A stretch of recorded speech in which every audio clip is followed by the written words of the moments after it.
Et bonjour tout le monde, dans cette vidéo nous allons voir ensemble comment transformer un bidon en acier en évier ou bien en meuble sous vasque pour votre salle de bain.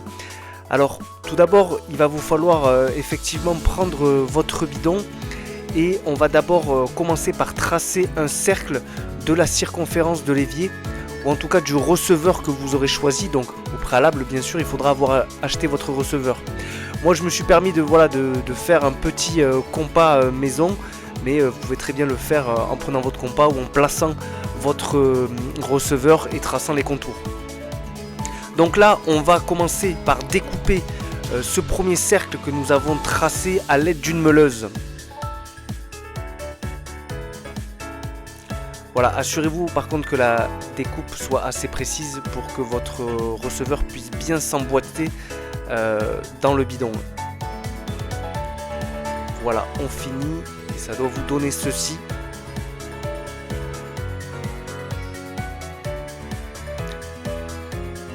Il reste encore un peu d'huile. Maintenant vous allez vous munir d'une planche et ensuite, alors vous embêtez pas, en dessous de la planche tracez un trait qui va vous permettre justement de pouvoir faire la taille de la circonférence du bidon. Et bien évidemment ensuite on va venir découper ce cercle tout simplement qui va nous servir en fait d'étagère à l'intérieur de notre bidon pour en faire un meuble de sous-vasque.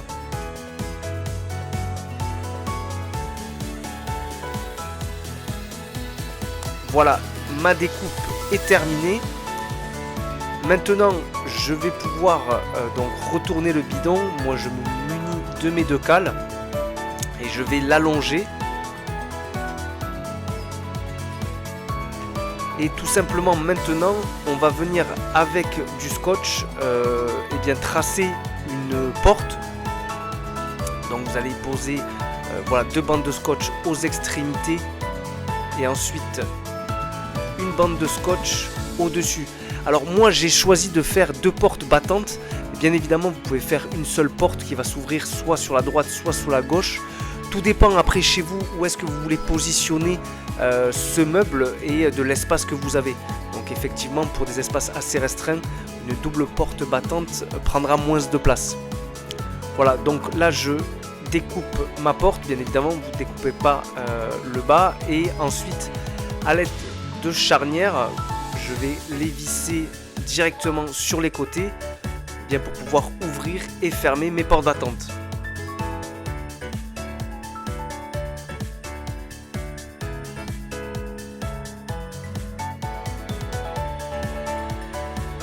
Hop, comme ceci. Et maintenant l'autre porte. Je finis ma découpe. Et vous voyez, j'ai mes deux portes battantes. Ensuite, on va pouvoir venir et bien justement caler directement l'étagère qui fait office qu'on a découpé juste avant. Alors moi j'ai de la chance justement d'avoir des encoches, mais effectivement vous pouvez venir y mettre des cales si toutefois vous n'avez pas cette encoche sur votre bidon. Ici, je vais venir forer le bas de mon meuble.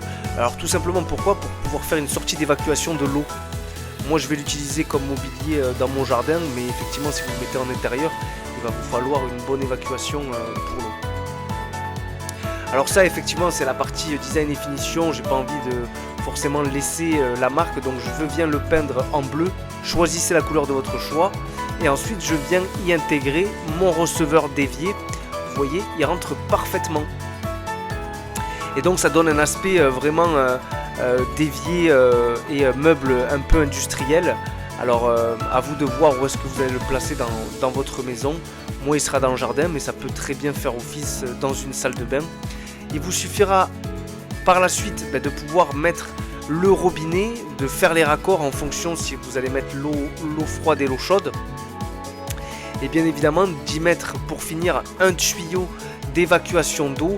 Alors moi j'ai pris quelque chose d'assez basique puisque il va me servir dans mon jardin, mais si vous le mettez à l'intérieur, prenez les bons tuyaux qui vont pouvoir être étanches.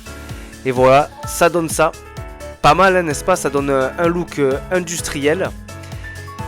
Et on a ce magnifique meuble évier qui est totalement fonctionnel. Voilà, j'espère que cette idée vous a plu. Si c'est le cas, n'hésitez pas à liker et vous abonner à cette chaîne. Et moi, en attendant, je vous dis à bientôt pour de nouvelles astuces recyclage et bricolage.